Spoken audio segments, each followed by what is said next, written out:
الحمدللہ رب العالمین والصلاة والسلام علی رسولہ الکریم وعلی آلہ واصحابہ اجمعین اما بعد فاعوذ باللہ من الشیطان الرجیم بسم اللہ الرحمن الرحیم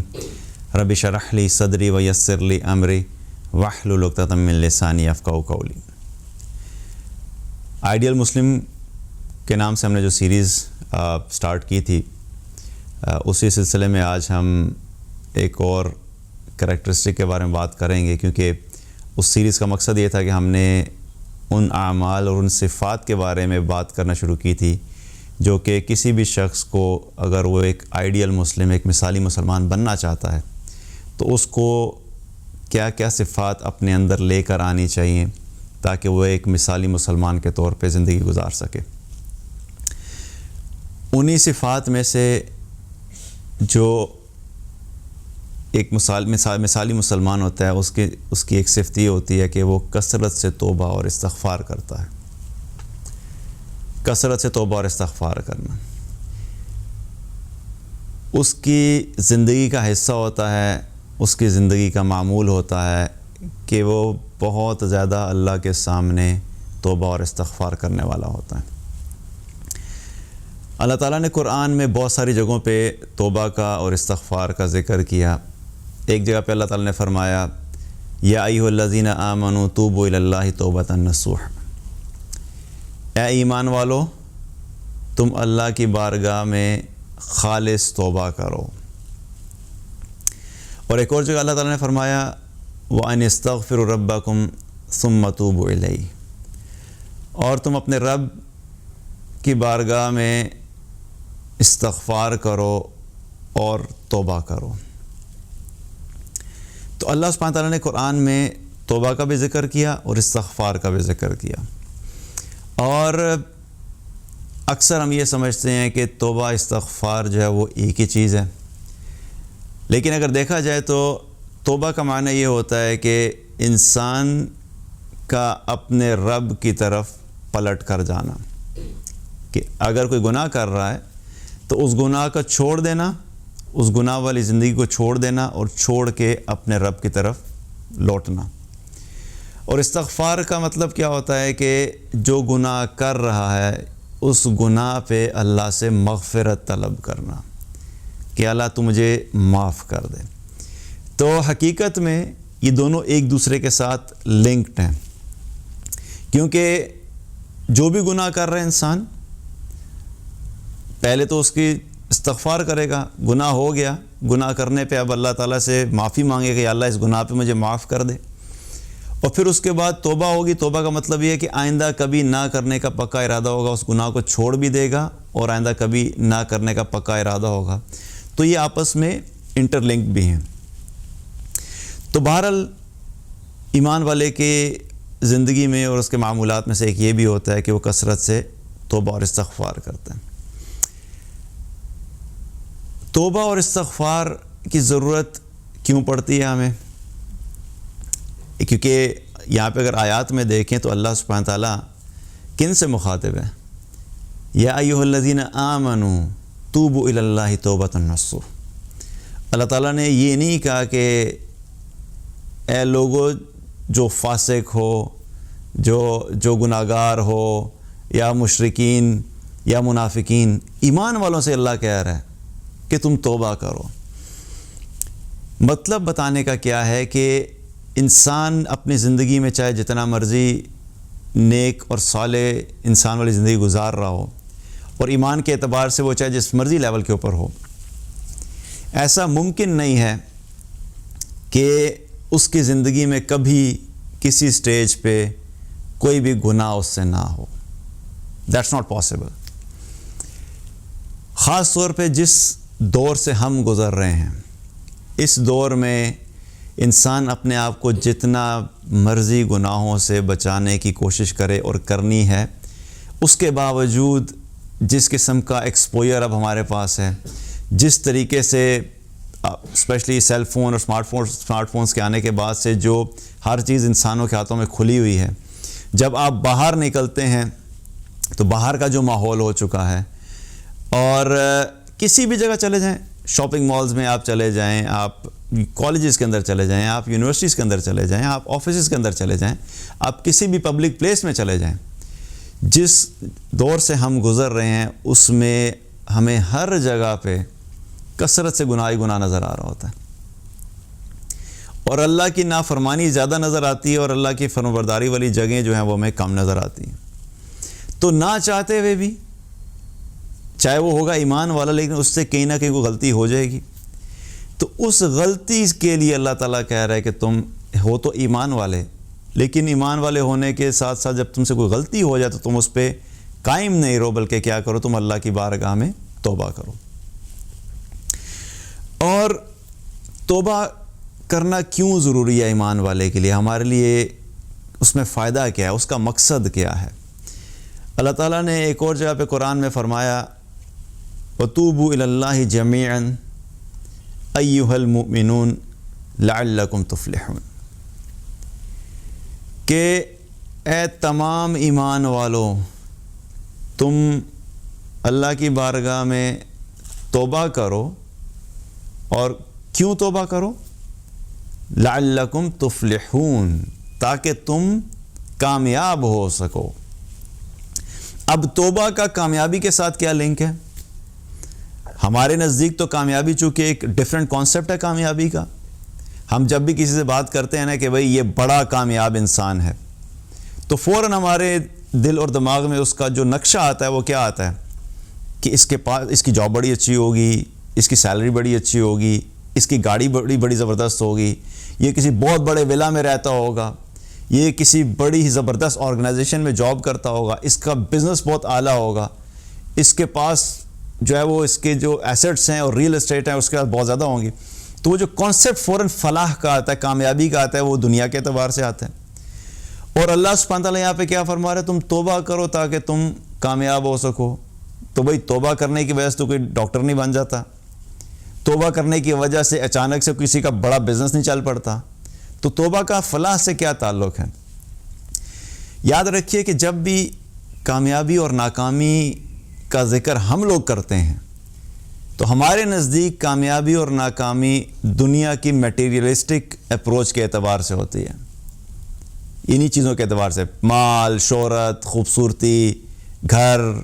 سٹیٹس، یہ سب چیزیں، ان کی بنیاد کے اوپر ہم کامیابی اور ناکامی کے فیصلے کر رہے ہوتے ہیں۔ لیکن اللہ تعالیٰ جب بھی قرآن میں کامیابی یا ناکامی کا ذکر کرتا ہے تو اللہ کے نزدیک کامیابی کیا ہے؟ وہ آخرت کی کامیابی ہے۔ اللہ کے نزدیک ناکامی کیا ہے؟ وہ آخرت کی ناکامی ہے۔ فَمَنْ زُحْزِحَ عَنِ النَّارِ وَأُدْخِلَ الْجَنَّةَ فَقَدْ فَازَ، جو بھی جہنم سے بچ جائے گا اور جنت میں چلا جائے گا، اصل میں وہ کامیاب ہے۔ چاہے دنیا میں وہ ریڑھی لگاتا تھا، چاہے دنیا میں اس کو کوئی نہیں پوچھتا تھا، چاہے دنیا میں اس کو کوئی نہیں جانتا تھا، چاہے دنیا میں اس کی کوئی سے نہیں تھی، چاہے دنیا میں اس کے پاس زندگی گزارنے کے کوئی اسباب نہیں تھے، ایک پرانے کچے مکان میں رہ کے زندگی گزاری، لیکن قیامت والے دن اگر وہ جہنم میں جانے سے بچ گیا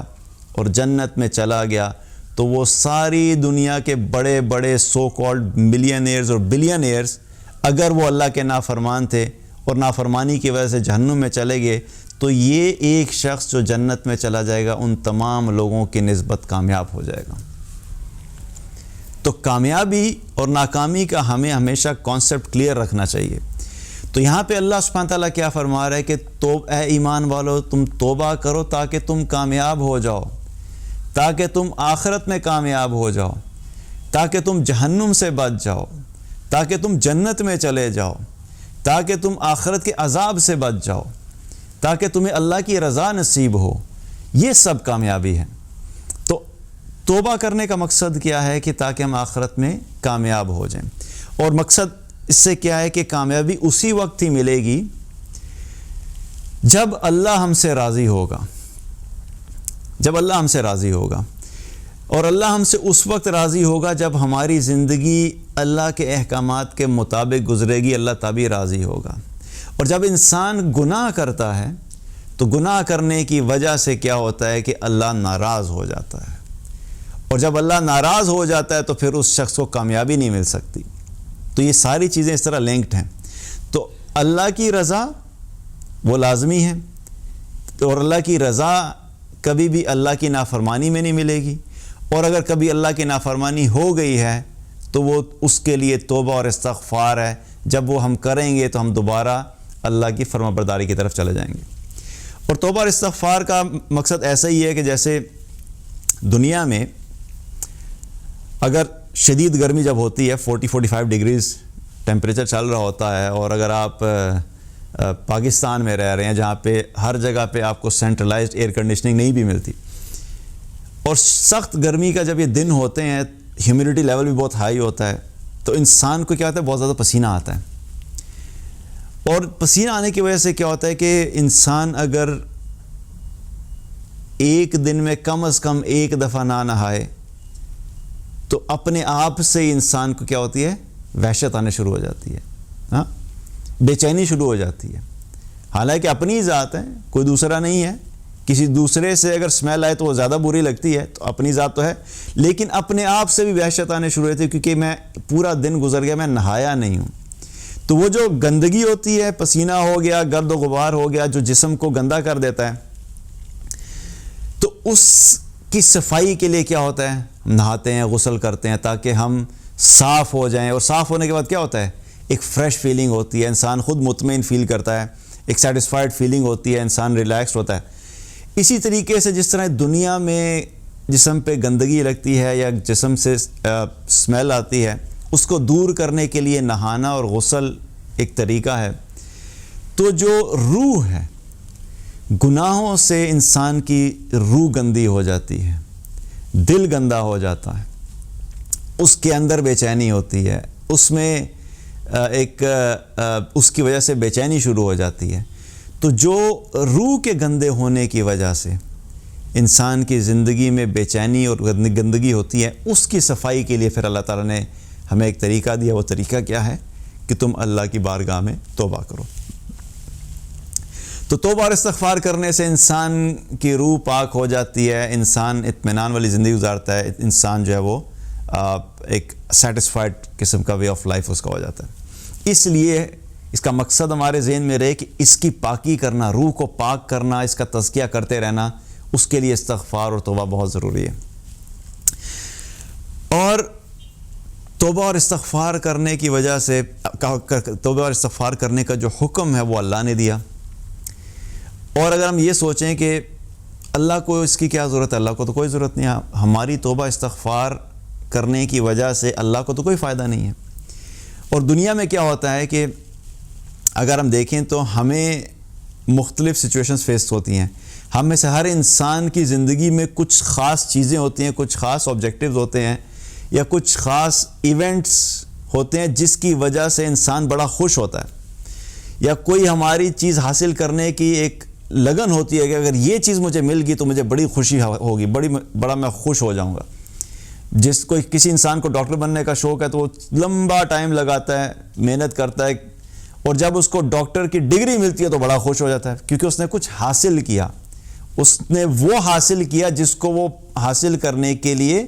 کوشش کر رہا تھا. جو بھی چیز وہ چاہ رہا تھا وہ مل گئی، تو ملنے کے بعد کیا ہوا، اس کو بڑی خوشی ہوئی. آپ کے پاس سیل فون نہیں تھا اور آپ کی بڑی خواہش تھی کہ مجھے ایک سیل فون مل جائے، اور آپ کو اگر برانڈ نیو آئی فون اگر پیرنٹس جو ہیں وہ آپ کو گفٹ دے دیں گے، بھئی یہ لو تمہارا گفٹ ہے، تو کیا ہوگا، بہت خوشی ہوگی کیونکہ آپ کے لیے ایک بہت بڑی چیز تھی وہ. تو انسان کو خوشی اسی وقت ہوتی ہے کہ جب انسان کو وہ چیز مل جاتی ہے جس چیز کو وہ چاہتا ہے. اب اللہ سبحانہ تعالیٰ بندے کی توبہ پہ خوش ہو رہا ہے، اللہ کو بھی خوشی ہوتی ہے بندے کی توبہ پہ. اور توبہ پہ خوش ہوئی سے ہمیں کیا سمجھتے ہیں کہ اللہ کو کیوں خوشی ہوتی ہے؟ اللہ کو تو ہماری توبہ کی ضرورت نہیں، اللہ تو نہیں چاہتا کہ اللہ کو تو کوئی فائدہ نہیں ہوگا ہماری توبہ سے. لیکن اس کے باوجود اللہ کی ذات کو آپ سوچیں کہ اللہ کتنا رحمان اور رحیم ہے کہ وہ اپنے بندے کی توبہ پہ خوش ہوتا ہے. اور اس چیز کا ہمیں احادیث سے پتہ لگتا ہے، اور نہ صرف خوش ہوتا ہے بلکہ اللہ سبحانہ تعالیٰ اپنے بندے کی توبہ کا انتظار بھی کرتا ہے. صحیح مسلم کی حدیث ہے جس میں آپ صلی اللہ علیہ وسلم نے فرمایا کہ اللہ تعالیٰ اپنا ہاتھ رات میں پھیلاتا ہے تاکہ دن کو گناہ کرنے والا توبہ کر لے، اور اللہ تعالیٰ اپنا ہاتھ دن میں پھیلاتا ہے تاکہ رات کو گناہ کرنے والا توبہ کر لے۔ 2 دفعہ دن میں اللہ سبحانہ تعالیٰ اپنے بندے کی توبہ کے انتظار میں ہوتا ہے کہ میرا بندہ آئے اور میرے سامنے توبہ کر لے۔ 24 گھنٹے کی زندگی ہے، ہر بندہ جب زندگی گزارتا ہے تو کچھ لوگ ایسے ہوتے ہیں جو دن میں گناہ کرتے ہیں، یا کچھ گناہ ایسے ہوتے ہیں جو کہ دن میں ہوتے ہیں، اور کچھ لوگ ایسے ہوتے ہیں جو رات میں گناہ کرتے ہیں، یا کچھ گناہ ایسے ہوتے ہیں جو رات میں ہوتے ہیں۔ تو اللہ سبحانہ تعالیٰ نے ایک وقت نہیں رکھا کہ بس سال میں ایک دفعہ میں جو ہے انتظار کروں گا اور ایک دن ایسا ہوگا کہ میں اپنے ہاتھ پھیلاؤں گا کہ آ جاؤ جس نے توبہ کرنی ہے بھائی۔ یہ جو اکثر لوگ جو ہے نا وہ عرس ہو گیا اور یہ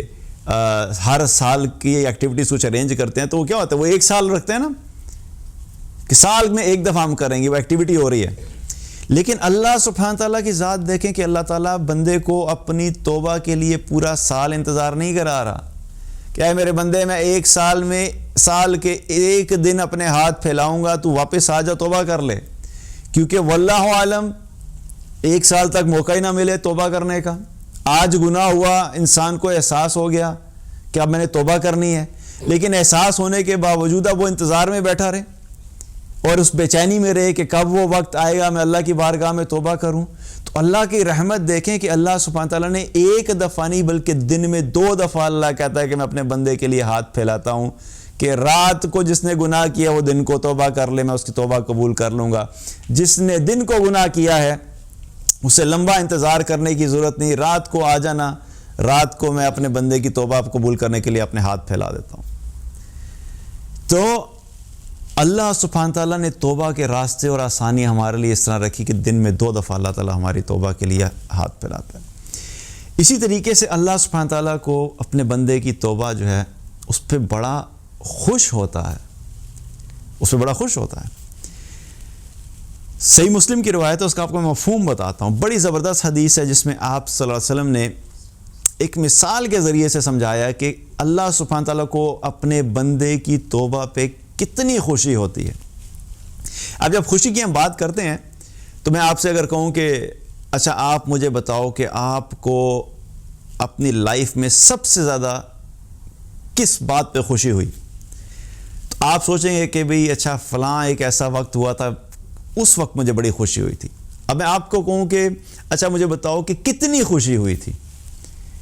اب یہ کتنی خوشی ہے، خوشی کو میئر نہیں کیا جا سکتا، ہمارے پاس کوئی اسکیل نہیں ہے نا۔ ٹیمپریچر تو میئر ہو سکتا ہے نا، کسی کو بندہ کہتا ہے جی فلاں کو بخار ہو گیا، تو اگلا سوال کیا ہوتا ہے کتنا بخار تھا، کتنا ٹیمپریچر ہوا تھا، تو اس کے لیے ہمارے پاس ایک تھرمومیٹر ہے، اس کو لگا کے ہم دیکھ لیتے ہیں بھئی کس کو کتنا بخار تھا اور بتاتے ہیں بھئی اس کو 102 ہوا، اس کو 103 ہوا۔ لیکن خوشی اگر میں کہوں کہ کتنی خوشی ہوئی، تو خوشی کو میئر کرنے کے لیے کوئی ہمارے پاس اسکیل نہیں ہے، صرف جذبات ہوتے ہیں، فیلنگز ہوتی ہیں۔ ہم میں سے ہر انسان اپنی لائف میں ڈیفرنٹ قسم کے ایکسپیرینسز سے گزرتا ہے، اور اس کو پتہ ہوتا ہے کہ کسی خاص موقع کے اوپر، کسی خاص چیز کے مل جانے کے اوپر کتنی خوشی ہوتی ہے۔ تو جب انسان کے اپنے تجربے میں وہ خوشی ہوتی ہے، تو جب کسی دوسرا بندہ بتاتا ہے کہ مجھے اس وقت پہ اتنی خوشی ہوئی، تو انسان اس سے ریلیٹ کر سکتا ہے کہ ہاں بھئی یہ بات جب ہو جاتی ہے تو یہ واقعی بڑی خوشی کی بات ہے۔ اس کے علاوہ ہمارے پاس کوئی اسکیل نہیں ہے میئر کرنے کے خوشی کس حد تک ہوتی ہے۔ تو اب وہ کتنی خوشی اللہ کو ہوتی ہے، اس حدیث میں ہمیں پتہ لگتا ہے کہ اللہ تعالیٰ اپنے بندے کی توبہ پہ کتنا خوش ہوتا ہے۔ آپ صلی اللہ علیہ وسلم نے ایک سوار کا ذکر کیا کہ ایک شخص ہے جو بیابان جنگل سے گزر رہا ہے، اور اس کے ساتھ اس کی سواری ہے جس کے اوپر اس کا سارا زاد راہ ہے، سفر کا سامان ہے۔ اب وہ شخص جنگل سے گزر رہا ہے، اچانک کیا ہوتا ہے کہ اس کی سواری اس کے ہاتھ سے نکل جاتی ہے اور وہ گم ہو جاتی ہے۔ اب وہ شخص، اب آپ پہلے اس شخص کی کیفیت سوچیں کہ جس کی سواری اس کے پاس سے چلے گی، اس کی فیلنگ کیا ہوگی؟ خوف، غم، ٹینشن، ایک دم سے سٹریس، اگین یہ ساری فیلنگز ہم فیل کر سکتے ہیں، ہم اس کو اسکیل نہیں بتا سکتے، لیکن ہم یہ کہتے ہیں کہ بہت زیادہ پریشانی کی حالت ہو جائے گی اس کی، کیونکہ ایک سواری تھی، اسی پہ سارا سامان تھا، کھانا پینا سب اس پہ تھا، جنگل بیابان ہے، وہاں پہ کھانے پینے کا کوئی ذریعہ نہیں ہے، رہنے کا کوئی ذریعہ نہیں ہے، سواری ہاتھ سے گئی تو سمجھیں کہ زندگی کا سارا ساز و سامان ہاتھ سے نکل گیا، اب اس کا سروائیول بھی مشکل ہو جائے گا، اب اس کی سواری گم ہوگی، گم ہونے کے بعد اب وہ سواری ڈھونڈتا رہتا ہے، لیکن اس کو سواری مل نہیں رہی کہ کہاں چلی گئی ہے، بالآخر وہ کتنا ڈھونڈے گا؟ انسان کوشش کرتا ہے نا کسی چیز کے لیے، ڈھونڈے گا، لیکن کر کے انسان تھک جاتا ہے جب، تو پھر فرمایا کہ وہ بالکل ایسی سچویشن پہ جب پہنچ گیا کہ وہ مایوس ہو گیا کہ اب مجھے وہ سواری نہیں ملنے والی، اور مایوس ہو کے اب وہ بیٹھ گیا ہے، he has given up، کہ اب وہ سواری نہیں مل سکتی تو اب تو میں نے یہیں پہ مرنا ہے۔ اب وہ مایوس ہو کے جب بیٹھا ہے تو اچانک اس کے سامنے اس کی وہ سواری چلتی ہوئی آ جاتی ہے۔ Now think about it، کہ وہ بالکل مایوس ہو گیا، اور اب جب اس کے سامنے اس کی سواری آ گئی ہے تو اس وقت جو اس کی خوشی کی کیفیت ہوگی اس کو ہم الفاظ میں بیان نہیں کر سکتے کہ کتنی خوشی ہوگی، لیکن ہم فیل کر سکتے ہیں کہ اس وقت میں اس کو کتنی خوشی ہوگی۔ تو آپ صلی اللہ علیہ وسلم نے فرمایا کہ وہ اس کو دیکھ کے اتنی خوشی ہوئی کہ اس خوشی میں اس نے جو الفاظ نکالے وہ کہنے لگا کہ الفاظ جو نکالے اس نے کیا کہا کہ اے اللہ تو میرا بندہ اور میں تیرا رب، مطلب خوشی میں، ایکسائٹمنٹ میں اتنی ایکسائٹمنٹ تھی کہ وہ الفاظ تو یہ کہنا چاہ رہا تھا خوشی سے کہ اللہ کی محبت اور اللہ کے کا احسان کا سوچ کے اس کے زبان سے الفاظ کیا نکلنے چاہیے تھے کہ یا اللہ تو میرا رب اور میں تیرا بندہ، یہ کہنے کے بجائے اس نے کیا کہہ دیا؟ الٹا کر دیا کہ اے اللہ تو میرا بندہ اور میں تیرا رب۔ یہ خوشی میں غلط الفاظ نکل گیا، سلپ آف ٹنگ ہو گیا۔ تو یہ کیا ہے کہ اس کی خوشی اور ایکسائٹمنٹ کا لیول بتانے کے لیے کہ وہ کتنا خوش ہوا، تو اس کے بعد آپ صلی اللہ علیہ وسلم نے کیا فرمایا، and that is the point, آپ نے فرمایا کہ اللہ تعالیٰ کو اپنے بندے کی توبہ کرنے پہ اس شخص سے بھی زیادہ خوشی ہوتی ہے۔ Now imagine that level، سبحان اللہ، کہ اللہ کتنا خوش ہو رہا ہے، میرا بندہ یہ تو کل تک جو ہے وہ حرام دیکھتا تھا، حرام ریلیشن شپ سے گانے سنتا تھا، اتنے گناہ کرتا تھا، شراب پیتا تھا، زنا کرتا تھا، چوری کرتا تھا، اس کو پتہ لگا کہ میرا ایک رب ہے جس کی نافرمانی میں کرتا تھا، اور میرا رب مجھے کہتا ہے کہ اگر تو گناہ میں توبہ کرے گا تو میں تیری توبہ قبول کر لوں گا، تیرے گناہوں کو معاف کر دوں گا۔ اس کو پتہ لگا اور اس نے گناہوں سے توبہ کر لی، تو اللہ کو اس بندے کی توبہ پہ اتنی زیادہ خوشی ہوتی ہے۔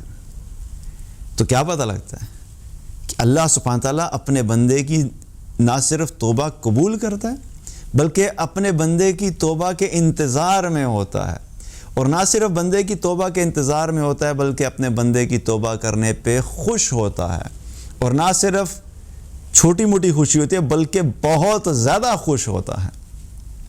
تو کیا ہے کہ ہمیں کہ ایمان والا اس لیے کیا ہے کہ ہمیں اپنی زندگی میں کثرت سے توبہ اور استغفار کرتے رہنا چاہیے۔ اسی طریقے سے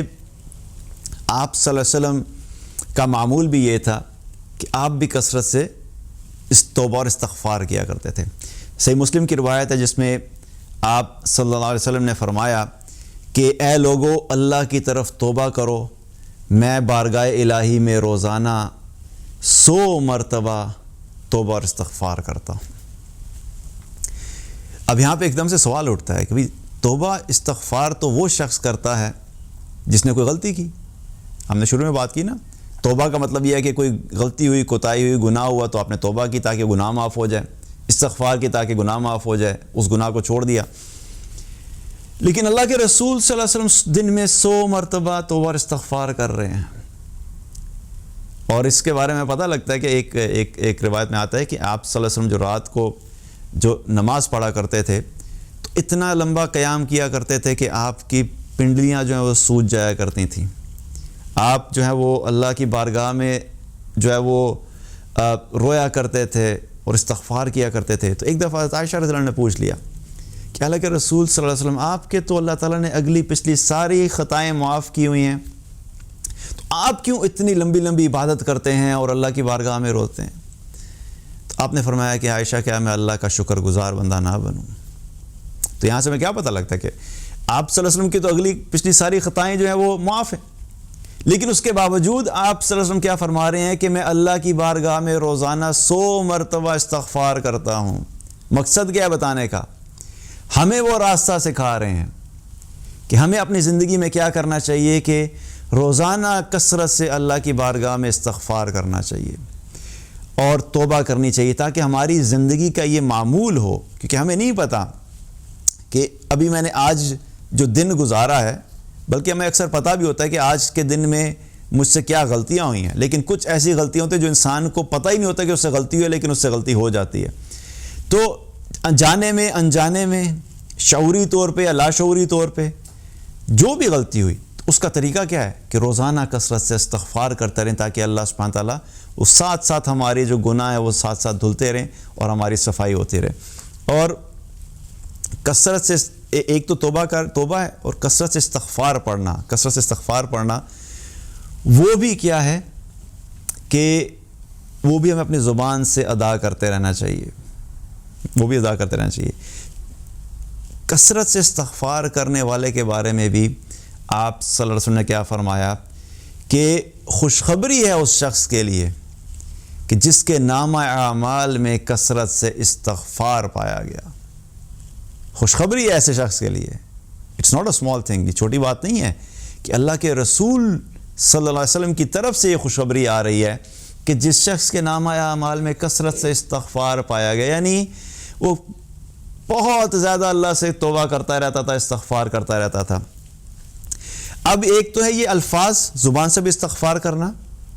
اس کا بھی اجر ہے اور اس کا بھی یہ بھی ضروری ہے. اور استغفار کے جو ہے وہ مختلف الفاظ ہیں، چلتے پھرتے بھی کر سکتے ہیں. اور استغفار بحیثیت ذکر جو ہے اس کے لیے کوئی لمبا چوڑا ہمیں پلان کرنے کی بھی ضرورت نہیں کہ بھئی غسل ہونا چاہیے یا باوضو ہونا چاہیے.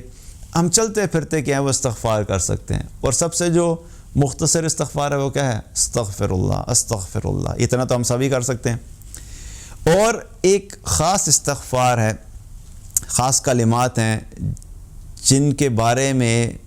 بڑی ہی زبردست حدیث ہے، اور آپ صلی اللہ علیہ وسلم نے فرمایا کہ جو شخص بھی وہ پڑھتا ہے اس کے بارے میں اس کو کیا اجر ملتا ہے.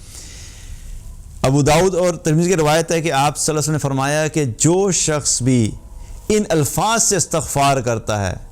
اللہ کی بارگاہ میں، اور وہ الفاظ کیا ہیں؟ استغفر اللہ الذی لا الہ الا هو الحی القیوم واتوب الیہ. جو شخص بھی ان الفاظ سے اللہ کی بارگاہ میں استغفار کرتا ہے، اللہ سبحانہ تعالیٰ اس کو بخش دیتا ہے، چاہے وہ جہاد کے میدان سے ہی کیوں نہ بھاگا ہو. جہاد کے میدان سے بھاگنا ہمارے دین میں کیا ہے؟ یہ کبیرہ گناہ ہے، بہت بڑا گناہ ہے کہ میدان سے بھاگ جانا.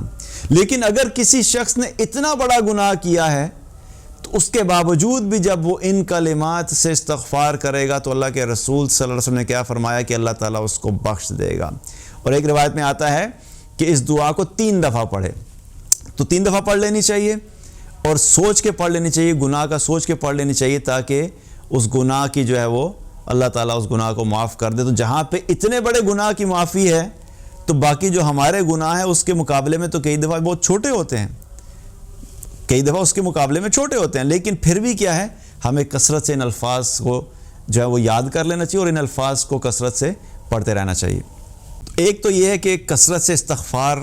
کو ذکر کے اعتبار سے بھی اپنی زبان سے ادا کرنا چاہیے. اور پھر دوسری چیز کیا ہے؟ توبہ جو ہے، یاد رکھیے کہ جب ہم توبہ، جتنے بھی کبیرہ گناہ ہیں ان کے لیے توبہ لازمی شرط ہے، اور جب تک کہ توبہ نہیں کی جائے گی تب تک کبیرہ گناہ خود سے معاف نہیں ہوتے. صغیرہ گناہ جو ہیں وہ تو مختلف اعمال کے ذریعے سے اللہ سبحانہ تعالیٰ جو ہے وہ دھوتا رہتا ہے. جب ہم نماز پڑھتے ہیں تو ایک نماز سے لے کے دوسری نماز تک کے درمیان جو چھوٹے گناہ ہوئے ہوتے ہیں اللہ تعالیٰ ان کو معاف کر دیتا ہے. پھر اگلی نماز جب پڑھتے ہیں تو اس نماز اور اس پچھلی نماز کے درمیان جو گناہ ہوئے ہوں گے اللہ معاف کر دے گا. اسی طریقے سے رمضان کے روزے رکھنا اور ایک رمضان سے لے کے دوسرے رمضان تک کے جو گناہ ہوتے ہیں اللہ تعالیٰ ان کو معاف کر دیتا ہے۔ تو بہت سارے اللہ سبحانہ تعالیٰ کی طرف سے رحمت ہے کہ جو صغیرہ گناہ ہیں اللہ تعالیٰ نے ان کے دھونے کے لیے ہمارا ایک یہ ہمارے لیے یہ بہت سارے اعمال رکھے جو کہ ان کے ذریعے سے صغیرہ گناہ خود بخود معاف ہوتے چلے جاتے ہیں۔ لیکن کبیرہ گناہوں کے لیے توبہ لازمی شرط ہوتی ہے، اور توبہ کا طریقہ کیا ہے وہ ایک حدیث میں آتا ہے، آپ صلی اللہ علیہ وسلم نے فرمایا کہ اگر کوئی شخص اچھے طریقے سے وضو کرے اور 2 رکعت نماز نفل اس طریقے سے ادا کرے کہ پورے دھیان سے وہ اللہ کی طرف متوجہ ہو، اور پھر اللہ تعالیٰ سے اس گناہ کی معافی مانگے جس کے لیے یہ نماز پڑھ رہا ہے، تو اللہ سبحانہ تعالیٰ اس کے گناہ کو معاف کر دیتا ہے۔ تو 2 رکعت نماز توبہ کی پڑھنا، اور خاص اس گناہ کا سوچ کے جس گناہ کے لیے توبہ کر رہے ہیں۔ اور پھر توبہ کی شرائط جو ہیں وہ کیا ہیں کہ پہلی چیز یہ ہے کہ جس گناہ سے توبہ کی جا رہی ہے اس گناہ کو فوراً چھوڑ دیا جائے۔ دوسری شرط یہ ہے کہ اس پہ شدید ندامت ہو، انسان کے اندر یہ احساس ہو کہ مجھ سے بڑی غلطی ہوئی، یہ دوسری شرط ہے۔ اور تیسری شرط کیا ہے کہ آئندہ کبھی نہ کرنے کا پکا ارادہ ہو۔ یہ 3 شرائط ہیں گناہوں کے لیے، اگر ہم توبہ کرنا چاہتے ہیں تو یہ 3 شرائط اس میں لازمی ہیں۔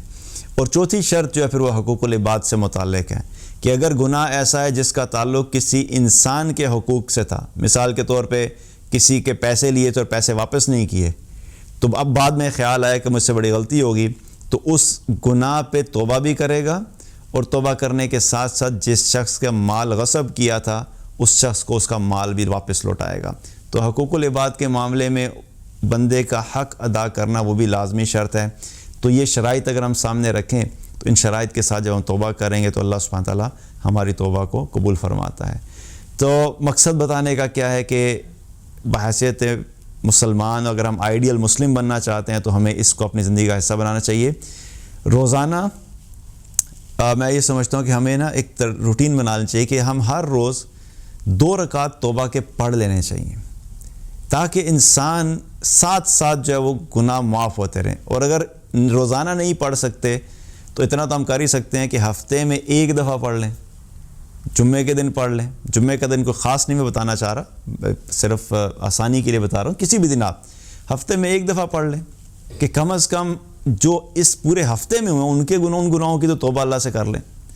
تو اس کو معمول بنا لیں، اور یہ جو ذکر ہے استغفار اس کو تو ہم چلتے پھرتے کر سکتے ہیں۔ تو روزانہ جو ہے 100 دفعہ تو کم از کم ہمیں استغفار کی تسبیح پڑھ لینی چاہیے، کیونکہ یہ تو آپ صلی اللہ علیہ وسلم کا بھی معمول تھا۔ تو روزانہ 1 تسبیح استغفار کی ہم پڑھ لیا کریں، دل اور دماغ کو حاضر رکھتے ہوئے، سوچتے ہوئے کہ اللہ تعالیٰ سے کہ اللہ میرے گناہوں کو معاف کر دینا، میں تجھ سے یہ جو ہے گناہوں کی معافی طلب کروں۔ کہ استغفار کا مطلب کیا ہوتا ہے؟ ہم صرف استغفار پڑھ رہے ہوتے ہیں لیکن پتہ نہیں ہم کیوں پڑھ رہے ہیں۔ اس کا مطلب یہ ہوتا ہے کہ ہم اللہ سے کہہ دیتے ہیں کہ یا اللہ مجھے معاف کر دے، یا اللہ مجھے معاف کر دے، یا اللہ مجھے معاف کر دے، میری مغفرت کر دے، میری مغفرت کر دے۔ کس چیز پہ کر دے بھائی؟ گناہوں سے، جو غلطیاں ہوئیں انہیں معاف کر دے، جو کوتاہیاں ہوئیں ان پہ میری مغفرت کر دے۔ تو اللہ سے ہم اپنے گناہوں کی معافی مانگ رہے ہوتے ہیں۔ تو دل اور دماغ میں اس کو ذہن میں رکھ لیا کریں گے تو انشاءاللہ اس سے یہ ہوگا کہ انسان کانشیسلی ذرا اپنے گناہوں سے اللہ سے معافی مانگتا رہے گا۔ اللہ تعالیٰ سے دعا ہے کہ اللہ سبحانہ تعالیٰ ہم سب کو ایمان والی زندگی عطا فرمائے، تقوی والی زندگی عطا فرمائے، اور ہر قسم کے گناہ سے ہماری حفاظت فرمائے۔ اور اگر کوئی بھی گناہ ہوئے ہیں اللہ سبحانہ تعالیٰ ہم سب کو سچی توبہ کرنے کی توفیق عطا فرمائے اور ہمارے تمام گناہوں کو معاف فرمائے۔ اور جب ہم اللہ کے سامنے حاضر ہوں تو بالکل گناہوں سے پاک صاف اللہ کی رضا کے ساتھ اللہ سے ملاقات ہو۔ بارک اللہ علیہ وسلم۔ السلام علیکم ورحمۃ اللہ وبرکاتہ۔